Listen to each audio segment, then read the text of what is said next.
सभी को नमस्कार। जैसा कि आप सभी जानते हैं कि कोरोना महामारी के कारण माध्यमिक शिक्षा मंडल द्वारा सत्र 2020-21 के लिए अपने पाठ्यक्रम में कुछ कटौती की गई और उस कटौती किए गए पाठ्यक्रम को, जो कि कक्षा 9वीं से 12वीं तक के लिए, वो जारी कर दिया है। और इस कटौती के पाठ्यक्रम को जारी करने के बाद अब माध्यमिक शिक्षा मंडल ने कक्षा 10वीं और 12वीं के सभी विषयों के ब्लूप्रिंट जारी कर दिए हैं। तो आज के इस वीडियो में मैं सभी विद्यार्थियों और शिक्षकों के सहयोग के लिए ये जो गणित विषय है, कक्षा 10वीं का गणित विषय का जो ब्लूप्रिंट है, उसका वीडियो हमने आपके सहयोग के लिए विद्वान गणित के विद्वान शिक्षक साथियों के सहयोग से तैयार किया है। और हमने उन विद्वान शिक्षक साथियों का सहयोग लिया जो कि माध्यमिक शिक्षा मंडल, लोक शिक्षण संचालनालय और तमाम तरह के शिक्षण कार्यक्रमों में जुड़े रहते हैं। उन तमाम शिक्षकों के सहयोग से इस वीडियो को हमने आप तक पहुंचाने का प्रयास किया है।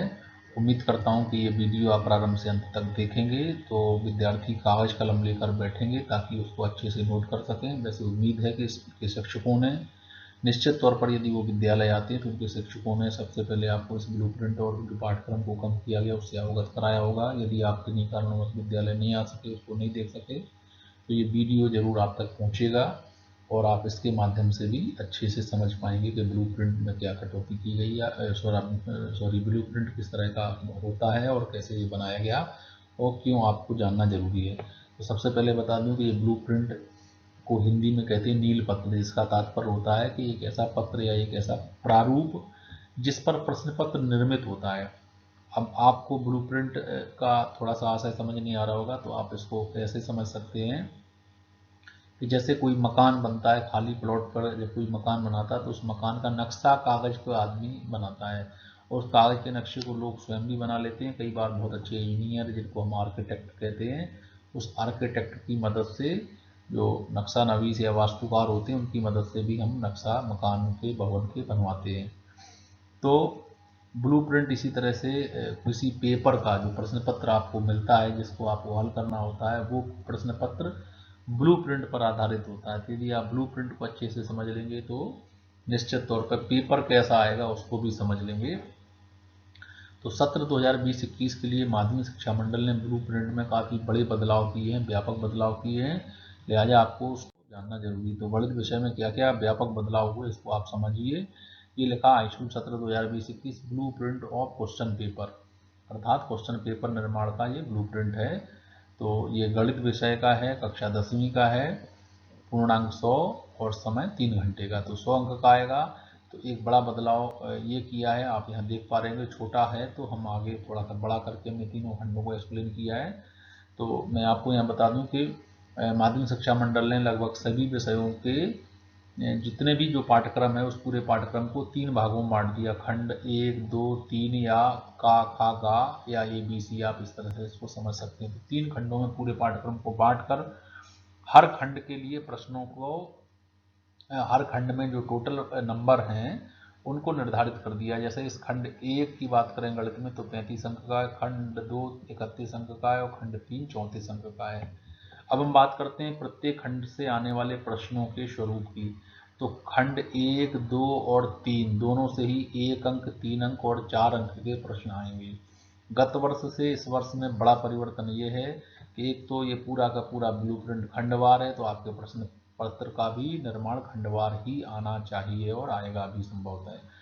इसी तरह से जो आपके ऑब्जेक्टिव टाइप प्रश्न हैं वो प्रत्येक खंड में उनकी संख्या निर्धारित कर दी गई है। जैसे यहाँ ये पहला खंड है, दूसरा खंड है, तीसरा खंड है। और इसके साथ साथ गत वर्ष में क्या होता था कि 2 अंक के प्रश्न, 3 अंक के, 4 अंक के, 5 अंक के या किसी किसी पत्र में 6 अंक के प्रश्न भी आते थे। माध्यमिक शिक्षा मंडल ने यहाँ बिल्कुल खत्म कर दिया है। अब कक्षा 10वीं 12वीं के सभी विषयों में 1 अंक, 3 अंक और 4 अंक के प्रश्न ही रह गए हैं, अर्थात ये 3 टाइप के प्रश्न बचे हैं। ठीक है, तो ये पहला पोर्शन जो 35 अंक का है, चलिए हम इस पहले प्रश्न को थोड़ा बड़ा करके, पूरा पहले भाग को पूरा बड़ा करके देखते हैं कि इसमें जो 35 अंकों का डिस्ट्रीब्यूशन वो किस तरह से है। तो हम पहले भाग को समझते हैं। ये पहला भाग है, भाग 1, जिसमें ये 5 चैप्टर हैं। वास्तविक संख्याएं, बहुपद, 2 चर वाले रैखिक समीकरण, द्विघात समीकरण, समांतर श्रेणी।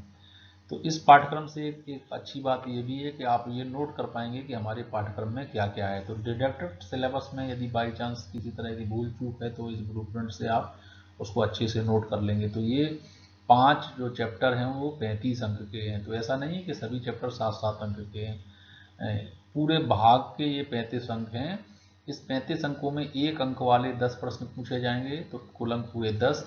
3 अंक के 3 प्रश्न होंगे, मैथमेटिक्स के 3 सवाल हो सकते हैं मैथमेटिक्स के, तो ये 9 अंक के हुए, 3 के 9, और 4 अंक के 4 प्रश्न है तो 4 चौकों 16, इसका टोटल हुआ 35 या 35। अब हम बात करते हैं 1 अंक के 10 प्रश्नों की। तो ये 10 प्रश्न ऐसा भी हो सकता है कि हर भाग से 2-2 प्रश्न हो जाए, तो 2 पंचे 10। ऐसा भी हो सकता है कि एक भाग से 4, दूसरे एक चैप्टर से 4, दूसरे चैप्टर से 4 और तीसरे चैप्टर से 2 ही हों, तो 4 4 8 2 10 हो गए। तो जो 1 अंक के प्रश्न है, ये मंडल ने स्पष्ट नहीं किया कि हम किस चैप्टर से कितने प्रश्न पूछेंगे, तो ये हमने एक आपको अंदाज दे दिया। तो आपको 1 अंक के प्रश्नों की तैयारी लगभग पूरे के पूरे भाग में करनी है, कहीं से भी पूछे जा सकते हैं। 1 अंक के जहाँ तक स्वरूप की बात है कि 1 अंकीय प्रश्न जो अब तक आते थे वो बहुविकल्पी आते थे, सही जोड़ी मिलाइए, रिक्त स्थान की पूर्ति कीजिए, एक शब्द या वाक्य में उत्तर दीजिए, ठीक है, तो सत्य असत्य लिखिए, तो इस प्रकार के अक्सर होते थे। तो इसी प्रकार का पैटर्न इस वर्ष भी आपको देखने को मिलेगा, लेकिन ऐसा नहीं है कि एक साथ एक ही प्रश्न में चारों बहुविकल्प दे दिए जाएं। हो सकता है कि हर चैप्टर के साथ एक प्रश्न आए, एक सब्जेक्टिव प्रश्न आए, सॉरी डिस्क्रिप्टिव प्रश्न आए, माने लिखने के लिए आए आपको डिटेल में, और ये साथ में 1 अंक का भी आए या 2 अंक का भी आए। तो 1 अंक के 10 प्रश्न होंगे। 3 अंक की बात करें तो 3 अंक के 3 प्रश्न होंगे। तो अभी आप कह रहे होंगे कि सर अभी तक तो ऐसा होता रहा है कि 3 अंक के जो प्रश्न थे सभी में अथवा आता था, माने एक आंतरिक विकल्प रहता था कि आप ऊपर वाला कर दीजिए या नीचे वाला कर दीजिए, बात बराबर है, कोई सा भी कर दें।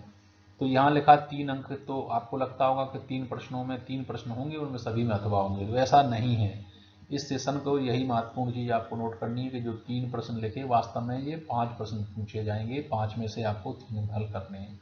तो जिस भाग से जितने प्रश्न पूछे जा रहे हैं वस्तुनिष्ठ प्रश्नों को छोड़कर, जो अन्य प्रश्न हैं उनमें जितने प्रश्न लिखे हैं जो आएंगे उनसे 2 ज़्यादा आपको प्रश्न पत्र में मिलेंगे। तो यहाँ 3 प्रश्न लिखे हैं, इसका मतलब 5 प्रश्न पूछे जाएंगे। उसी तरह से ये 4 प्रश्न लिखे तो यहाँ 6 प्रश्न पूछे जाएंगे, तो 6 में से आपको कोई से भी 4 करने हैं, यहाँ 5 में से कोई से भी 3 करने हैं। अब ये 5 प्रश्न में से 3 करने, इसका मतलब 5 प्रश्न, एक मोटा अनुमान लगा लें, एक आदर्श कंडीशन की बात करें तो सभी में से एक एक प्रश्न हो सकता है। तो एक प्रश्न यहाँ से 3 अंक का, एक बहुपद से 3 अंक का, एक दो चर वाले से 3 अंक का, एक द्विघात समीकरण से 3 अंक का, एक समानता सारणी का 3 अंक का। और ऐसा नहीं होना भी संभव है, ऐसा भी हो सकता है कि 3-3 अंक के 2 एक ही चैप्टर से आ जाएं, लेकिन इसकी संभावना बहुत कम है। इसकी संभावना बहुत ज़्यादा है कि हर चैप्टर से 3 अंक का एक प्रश्न आए। इसी तरह से 6 प्रश्न 4 अंक के हैं, तो चूंकि 6 प्रश्न हैं, यहाँ चैप्टर 5 हैं, 1 2 3 4 5, तो ये भी बिल्कुल लगभग तय मानिए कि हर चैप्टर से 4 अंक का आना तय है। तो 4 अंक का यहाँ से एक, यहाँ से एक, यहाँ से एक, यहाँ से एक, यहाँ से, और जो एक प्रश्न बढ़ रहा है वो किसी भी चैप्टर से जो कि थोड़ा सा बड़ा है उससे 2 भी प्रश्न पूछे जा सकते हैं, ठीक है। तो एक मोटा आदर्श उत्तर मैं आपको बता रहा हूँ इस तरह का है, लेकिन ये इतना तय है कि इस पूरे 5वें अध्याय से 5 में से 3 प्रश्न 3 अंक के और 6 में से 4 प्रश्न 4 अंक के आएंगे जो आपको करने होंगे, अथवा नहीं होगा, आंतरिक विकल्प नहीं होगा, मंडल ने इस बार उसको स्पष्ट कर दिया है। तो ये इस ब्लूप्रिंट में स्पष्ट है, तो ये आप समझ गए होंगे कि ये 35 अंकों का विभाजन किस प्रकार से है। हम बात करते हैं खंड 2 की। तो दूसरे खंड में त्रिभुज निर्देशांक ज्यामिति, त्रिकोणमिति का परिचय, त्रिकोणमिति के कुछ अनुप्रयोग और व्रत, अध्याय 9 10 ये इसके अंतर्गत ये सम्मिलित हैं। तो ये 6 7 8 9 और 10 ये भाग 2 में सम्मिलित हैं, और इस भाग 2 के 31 अंक निर्धारित हैं। 31 अंक में 1 अंक के 10, 3 अंक के 3 और 4 अंक के 3, तो ये 31 मार्क्स का ये पोर्शन आपका भाग 2 है।